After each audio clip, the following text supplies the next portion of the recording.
హైదరాబాద్లో ఏం చేశాం, ల్యాండ్ గవర్నమెంట్ ఉంది. గవర్నమెంట్ ల్యాండ్లో మనం కంపెనీలకు ఇచ్చాం, లేకుంటే డెవలప్మెంట్ స్టార్ట్ చేశాం.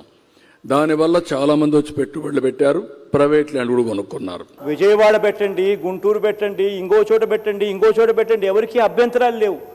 ఒకసారి ఆ ప్రాంతంలో ఆ క్యాపిటల్ సిటీలోకి ఆ 30,000 ఎకరాలు మొత్తం గవర్నమెంట్ ల్యాండే కనుక ఉంటే, గవర్నమెంట్ ల్యాండే ఉన్న పరిస్థితుల్లో ల్యాండ్ రేట్ ఇంత అని చెప్పి గవర్నమెంటే ఫిక్స్ చేసే అవకాశం ఉంటుంది. కాబట్టి ఇవాళ చదువుకున్న పిల్లాడు ఎవడన్నా ఉద్యోగం కోసం అక్కడికి వెళ్ళినప్పుడు, సామాన్యుడు ఎవడన్నా అక్కడికి వెళ్ళి ఈఎంఐ పద్ధతిలో ఒక ఫ్లాట్ కొనుక్కోవాలన్నా కూడా అది అందుబాటులో ఉండే రేట్లో ఉండాలనే ఉద్దేశంతో చెప్పాం.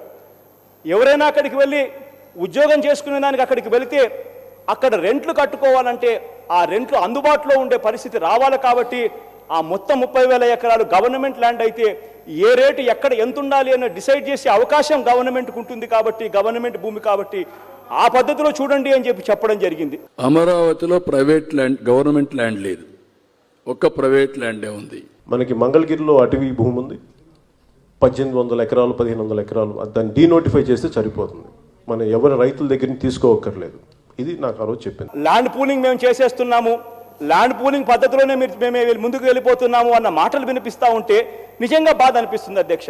కారణం ఏమిటంటే ఈ ల్యాండ్ పూలింగ్ పద్ధతుల్లో మనమంతట మనమే రియల్ ఎస్టేట్ ప్రోత్సహిస్తున్నాం, మనమంతట మనమే నయా జమీందారులను ప్రోత్సహించే పరిస్థితిలోకి మనం తీసుకొని పోతూ ఉన్నాం. ఎప్పటికప్పుడు రైతులతో మాట్లాడి ఎక్స్పాండ్ చేసుకుంటా పోతాం.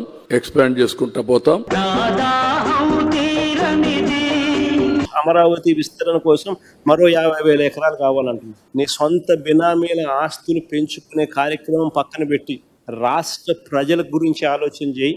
కావాలంటే విజయవాడ గుంటూరు మధ్యలో ఎన్హెచ్ దగ్గర నాగార్జున యూనివర్సిటీలోనో, లేకపోతే ఒక 500 ఎకరాలు అక్కడ గుంటూరు విజయవాడ మధ్యలో ఎక్కడో ఒకసారి తీసుకొని 500 ఎకరాలు నువ్వు కట్టాల్సిన బిల్డింగ్ ఏదో కట్టు, అయిపోతుంది.